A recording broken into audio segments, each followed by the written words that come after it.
अस्सलाम वालेकुम। Mic check.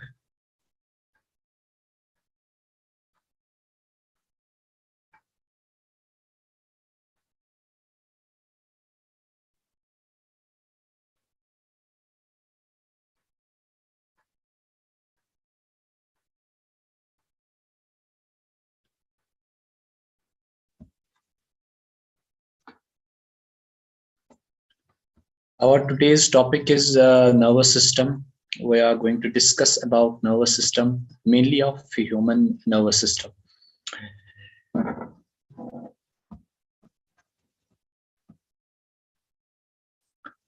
पहले तो यहाँ पर एक बात इम्पोर्टेंट है कि नर्वस सिस्टम एक ऐसा सिस्टम है जो कंट्रोल और कोऑर्डिनेशन का बैलेंस रखता है एक इंसान में।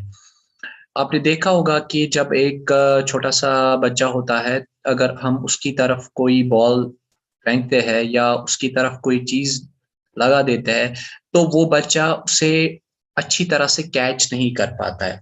वो बच्चा उसे बेहतरीन तरीके से कैच नहीं कर पाता, क्योंकि ये बच्चा जो होता है इसका नर्वस सिस्टम अभी उतना डेवलप नहीं हुआ होता है। अभी इसका कंट्रोल एंड कोऑर्डिनेशन का जो सिस्टम है वो अभी उतना डेवलप नहीं हुआ होता है। तो जो नर्वस सिस्टम है यहाँ पर हमारी हेल्प कर देता है इन चीजों को कंट्रोल और कोऑर्डिनेट करने में। आपने शायद ऑब्जर्व किया होगा कि जब कभी इंसान को भूख लगती है तो वो अपनी भूख को कंट्रोल में लेता है। उस जब खाता है तो एक कंट्रोल्ड मैकेनिज्म से खाता है। या जब कभी इंसान को अर्ज महसूस होती है और लेकिन वो उस वक्त आउट ऑफ मतलब आप जा नहीं सकते कहीं पर बाहर, तो उस टाइम पे आप कंट्रोल कर लेते हैं। तो ये सारा जो है मैकेनिज्म नर्वस सिस्टम के ही कंट्रोल में है। इससे आपका जो बॉडी है ये आपकी होम्योस्टेसिस यानी कि बैलेंस्ड रहती है। इवन कि आपका टेम्परेचर बॉडी का, ये सारा का आपका पोस्चर बैलेंस रखना, आपका स्ट्रेट चलना, ये सारा नर्वस सिस्टम के ही कंट्रोल में है। और जब नर्वस सिस्टम है तो ये चीजें आपके साथ होती है। अब जब आपके पास नर्वस सिस्टम में सीरीज ऑफ सेंसरी रिसेप्टर्स होते हैं जो नर्वस सिस्टम के लिए काम करते हैं। ये क्या होता है? मान लीजिए आपका हाथ अचानक से किसी ऐसे सबस्टेंस से टच कर गया जो बहुत गर्म है, तो ये एक सेंस कर लेगा इस गर्मी को और ये आपके नर्वस सिस्टम से अपने बचाव की इंफॉर्मेशन हासिल करेगा। और आप क्या कर लेंगे, आप अपने हाथ को उस सिस्टम से उठाकर, उस सबस्टेंस से उठाकर अलग जगह पे रख देंगे। क्यों? क्योंकि ये जो आपका सिस्टम होगा वहां पर, मान लीजिए आयन आपके पास है जो बहुत ही गर्म है और हाथ उस आयन को जब टच कर गया तो आप बहुत ही क्विकली, और ये रेस्पॉन्स बहुत क्विकली आप कर लेते हो, आप अपना हाथ हटा लेते हो बहुत क्विकली, क्योंकि आपका नर्वस सिस्टम एक्चुअली आपको हाथ हटाने के लिए मजबूर कर देता है। ठीक है, तो जो आप यानी कि आपका नर्वस सिस्टम जो है, जो आपका हाथ है, ये आपके नर्वस सिस्टम के साथ टच्ड है, इसके साथ वाबस्ता है, इंटरकनेक्टेड है। ठीक है, तो आपका हर कोई सिस्टम नर्वस सिस्टम के साथ कनेक्टेड है। आप आंखों से देखते हो और बॉल को हाथ से कैच करते हो, तो आपकी आंखों ने और आपके हाथ ने कोऑर्डिनेट किया। इसका मतलब है कि आंख और हाथ के बिटवीन इंटरकनेक्शन था, और वो इंटरकनेक्शन आपका कौन करवाता है? नर्वस सिस्टम कोऑर्डिनेट करवाता है।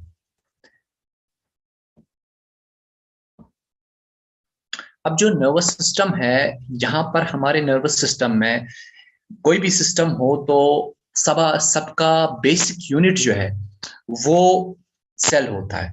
सेल हमारा सबसे बेसिक यूनिट है, चाहे वो डाइजेस्टिव सिस्टम है, चाहे वो एक्सक्रीटरी सिस्टम सिस्टम है, चाहे वो कोई और सिस्टम है। तो एक्चुअल काम जो करती है वो सेल्स का होता है। एक्चुअल काम सेल्स करती है।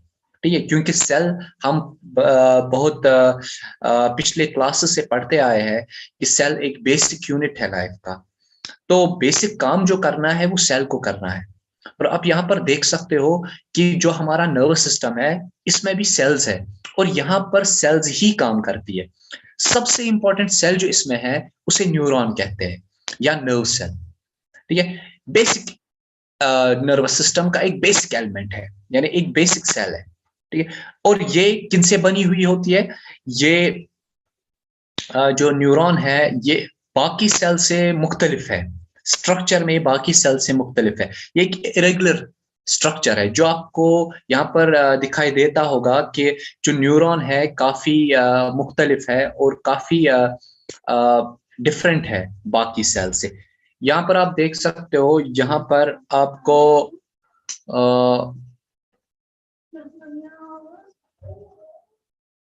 आप देख सकते हो यहाँ पर ये है जो ये डेंड्राइट्स है,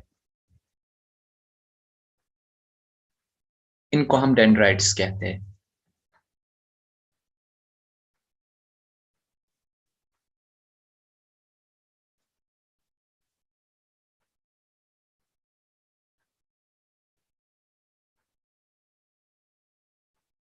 ठीक है, तो ये आपके न्यूरॉन्स का जो न्यूरॉन सेल होती है, इसके एक्सटेंशंस होते हैं, इसकी सेल बॉडी का एक्सटेंशन होता है।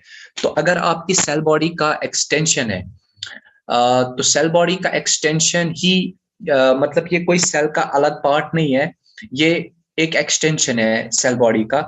ये सेल बॉडी में जो एक्सटेंशन है ये वही है। क्लियर?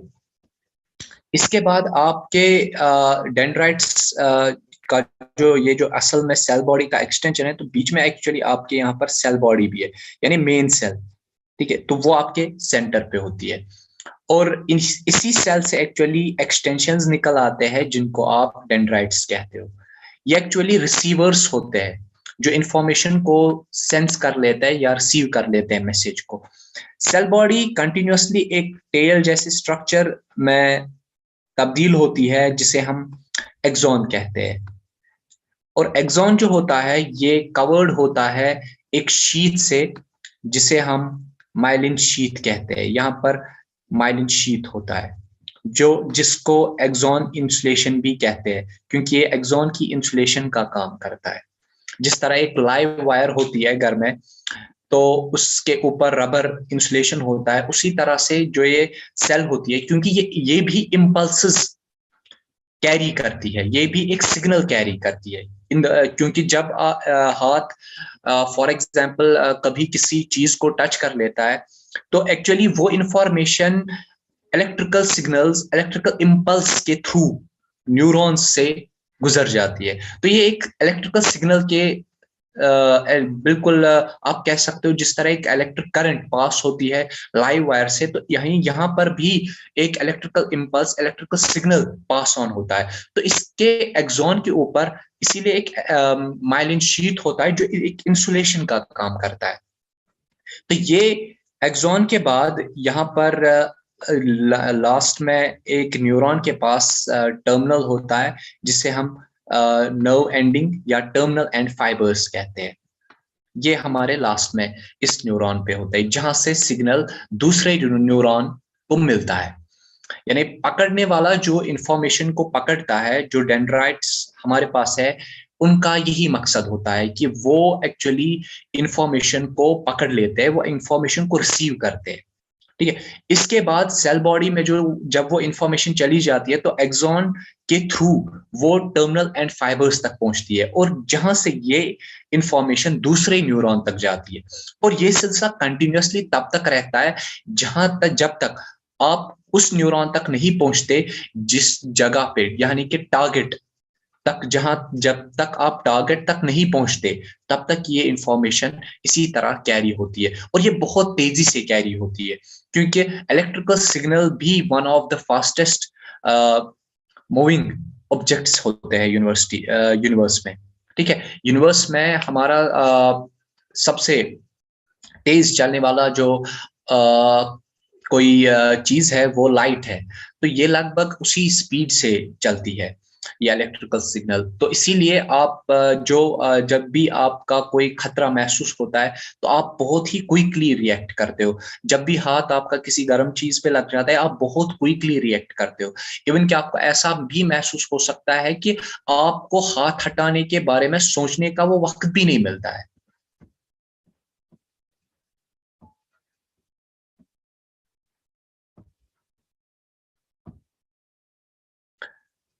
तो यहाँ पर डिस्क्रिप्शन दिया हुआ है न्यूरॉन की सेल का, कि न्यूरॉन की सेल बेसिकली बनी किसकी होती है। सेल बॉडी जो कि आम सेल्स की तरह होती है, जिसके अंदर साइटोप्लाज्म है, न्यूक्लियस है, बाकी सेल ऑर्गेनेलीज है। डेंड्राइट्स जो कि सेल एक्सटेंशन है, सेल बॉडी का एक्सटेंशन है, ठीक है, जो कंडक्ट करती है नर्व इम्पल्सेस को और सेल बॉडी की तरफ उसको भेज देती है। एक्सॉन जो एक टेल की मानिंद होता है इस न्यूरॉन सेल में, और ये नर्व इम्पल्स को न्यूरॉन की सेल बॉडी से दूर करके इसको नर्व एंडिंग्स तक या टर्मिनल फाइबर्स तक पहुंचा देता है। और इसके ऊपर कावरिंग होती है जिसे हम माइलिन शीथ कहते हैं, या न्यूरोलीमा कावरिंग, ठीक है। न्यूरॉन्स इम्पल्स ट्रांसमिट करते हैं, यानी कि ये एक न्यूरॉन से दूसरे न्यूरॉन तक मैसेज को ट्रांसफर करते रहते हैं जब तक आपका टारगेट नहीं पहुंचता। अब यहाँ पर एक इम्पॉर्टेंट बात को समझना है, अ, जिससे आप का एक बेसिक कॉन्सेप्ट जो है वो क्लियर हो जाए। और वो बात है कि मान लीजिए आपके पास एक न्यूरॉन है कुछ इस तरह का। यहाँ पर एक न्यूरॉन है, यहाँ पर एक सेल बॉडी है, इसके ऊपर यहाँ पर एक डेंड्राइट है, यहाँ से एक डेंड्राइट है, यहाँ से एक डेंड्राइट है, ठीक है। और यहाँ से एक एक्सॉन निकल रहा है, ये एक्सॉन है, और इसके ऊपर कोई इंसुलेशन भी है, माइलिन इंसुलेशन भी है इसके ऊपर। तो यहाँ पर नर्व एंडिंग्स है, ठीक है। अब यहाँ पर दूसरा न्यूरॉन है जो इसको एक्चुअली कैरी करेगा फॉरवर्ड, ठीक है। तो ये मान लीजिए यहाँ पर डेंड्राइट है, इसका डेंड्राइट यहाँ से दूसरा है, इस तरह से ये यहाँ पर इसका एक्सॉन है, और एक्सॉन के बाद यहाँ पर इसके अपने नर्व एंडिंग्स है, यहाँ से अपनी नर्व एंडिंग्स है। तो यहाँ पर अब सबसे इंपॉर्टेंट बात जो आपको देखनी है वो ये है कि जब आप यहाँ पर दो न्यूरॉन्स का जो कनेक्शन है उसको देखेंगे, दो न्यूरॉन्स का जो कनेक्शन है जब आप उसको देख लेंगे तो आप एक चीज पाएंगे कि दो न्यूरॉन्स का जो कनेक्शन है,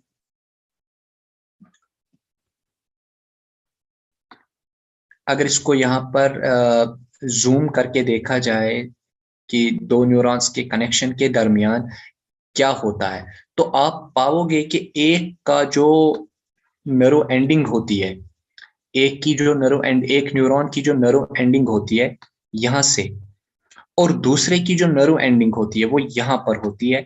तो आपको एक गैप महसूस होगी यहाँ पर एक गैप होता है, यानी कि दो न्यूरॉन्स जब ट्रांसमिट करते हैं अपनी इंफॉर्मेशन को, तो वो एक न्यूरॉन से दूसरे न्यूरॉन तक जाने के लिए न्यूरॉन्स कनेक्टेड नहीं होते, न्यूरॉन्स का कनेक्शन नहीं होता, न्यूरॉन्स कनेक्टेड नहीं होते हैं एक दूसरे से, न्यूरॉन कनेक्टेड नहीं होते। तो ऐसी सूरत में क्या होता है जब न्यूरॉन्स कनेक्टेड नहीं होते, तो जब न्यूरॉन्स कनेक्टेड नहीं होते तो उनके दरमियान गैप होता है, और इस गैप को हम यहाँ पर साइनैप्स कहते हैं, ठीक है। यहाँ पर जब इलेक्ट्रिकल इंपल्स होता है तो वो सीधे नर्व एंडिंग से जंप करता है टू न्यूरॉन, दूसरे न्यूरॉन के डेंड्राइट्स तक, ठीक है। यहाँ पर आपको कनेक्शन नहीं मिलेगा, दो न्यूरॉन्स के दरमियान कनेक्टेड नहीं होते, क्योंकि इलेक्ट्रिकल इंपल्स इतना ज्यादा तेजी से जनरेट होता है कि वो इस गैप को ये गैप मान लीजिए महसूस ही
यहाँ पर एक बेहतरीन निज़ाम है जिसको बनाया गया है।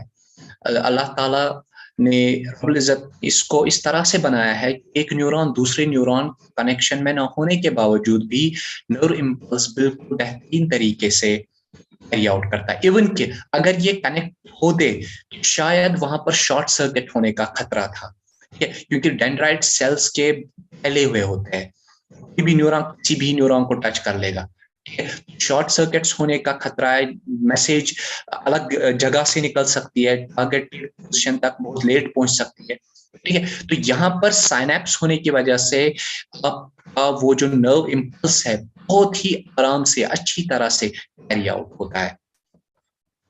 यहाँ पर न्यूरॉन्स जो होते हैं तीन तरह के होते हैं, एफेरेंट या मोटर न्यूरॉन, एफेरेंट या सेंसरी न्यूरॉन, इंटर न्यूरॉन यानी रिले न्यूरॉन, ठीक है।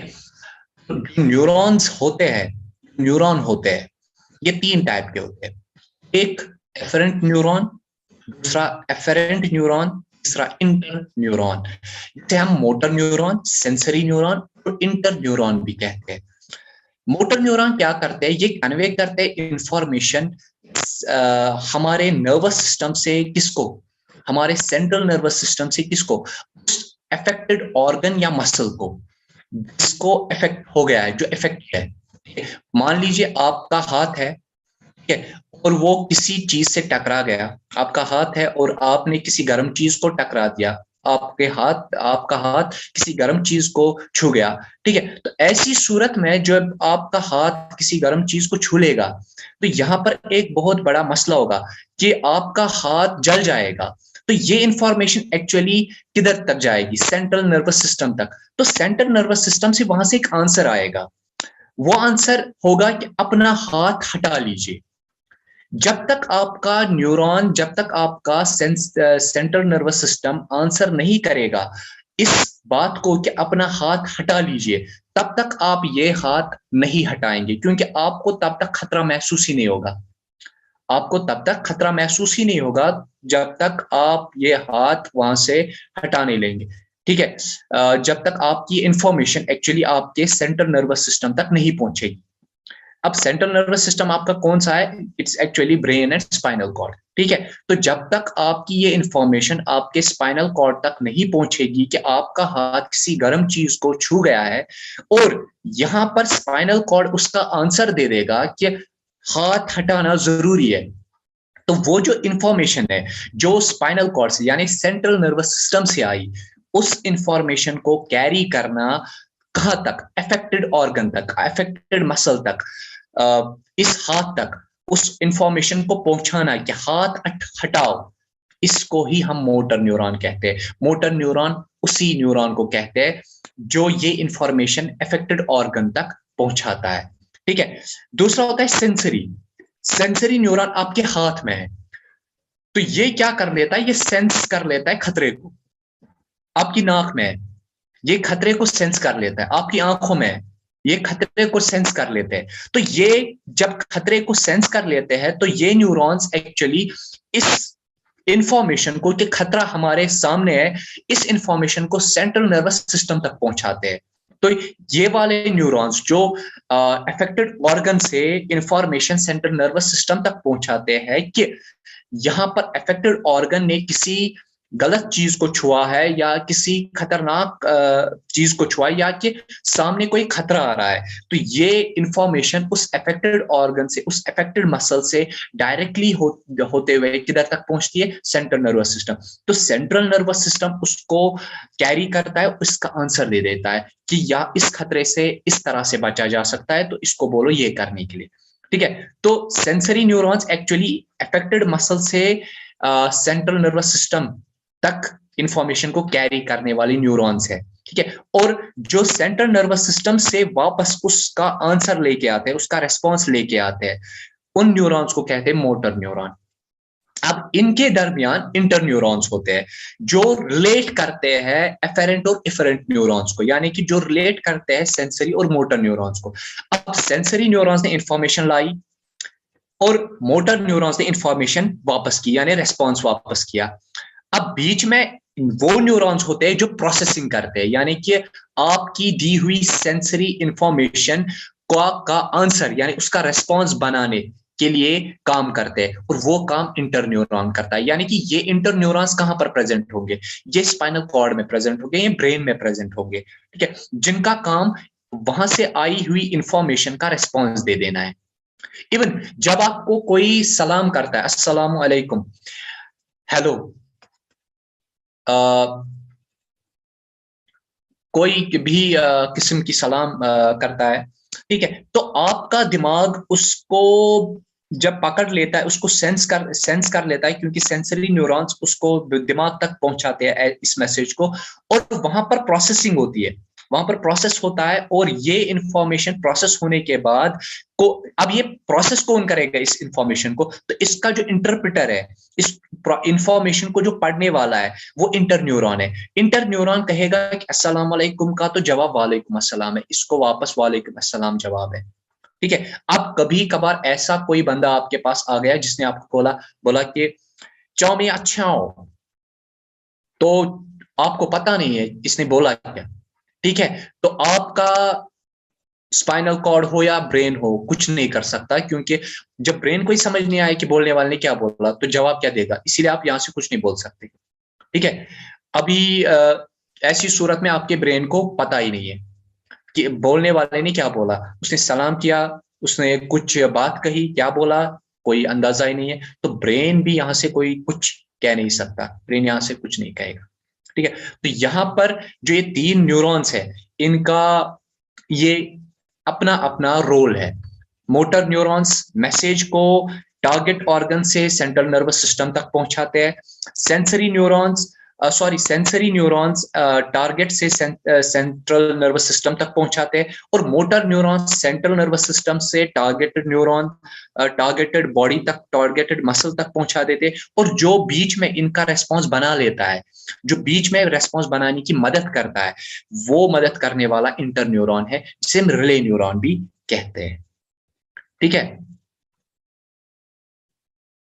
अब यहाँ पर हमारे पास मोटर न्यूरॉन की यहाँ पर डायग्राम है, एफेरेंट न्यूरॉन यानी सेंसरी न्यूरॉन की भी यहाँ पर डायग्राम है, और इंटर न्यूरॉन की भी। लगभग लगभग सारे न्यूरॉन सेम ही टाइप के होते हैं, बस इंटर न्यूरॉन्स में डेंड्राइट्स ज्यादा होते हैं, ताकि वो ज्यादा से ज्यादा मैसेज को कैरी करके उनका ज्यादा से ज्यादा प्रोसेसिंग करे। जो आपका एफेरेंट यानी सेंसरी न्यूरॉन होता है, उसका सेल बॉडी बहुत ज्यादा बड़ा होता है, ठीक है, बाकी न्यूरॉन से, चाहे वो मोटर न्यूरॉन हो या चाहे वो इंटर न्यूरॉन हो, उससे बड़ा होता है इसका सेल बॉडी, और इसका डेंड्राइट उतना ज्यादा नहीं होता है जितना एफेरेंट और इंटर न्यूरॉन्स में जितने डेंड्राइट्स फैले हुए होते हैं। बाकी एक्सॉन इनमें भी होता है, एक्सॉन इंटर न्यूरॉन में भी होता है, एक्सॉन मोटर न्यूरॉन में भी होता है। टर्मिनल एंडिंग्स जो होती है नर्व फाइबर, वो दोनों में होता है, वो यहाँ पर आपको देखने को मिलेगा, एफेरेंट न्यूरॉन में भी वो देखने को मिलेगा, एफेरेंट न्यूरॉन में भी, और इंटर इंटर न्यूरॉन में भी। तो यहाँ पर आप तीनों की शक्लें देख सकते हो।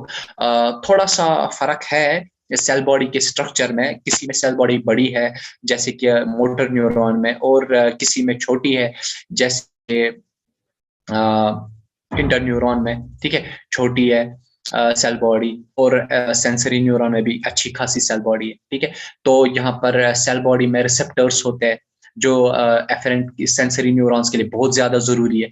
उनकी जरूरत चूंकि मोटर न्यूरॉन को या रिले न्यूरॉन को नहीं है, तो रिसेप्टर सेल आपको इन दो में नहीं मिलेगी, आपको रिसेप्टर सेल एफरेंट या सेंसरी न्यूरॉन में ही मिलेगी, क्योंकि उसकी जरूरत वहीं पर है, क्योंकि उसको रिसीव करनी है मैसेज, उसको रिसीव करना है टारगेट के खतरे को, ठीक है, उसको सेंस कर लेना है, तो उसके पास वो रिसेप्टर्स होने चाहिए।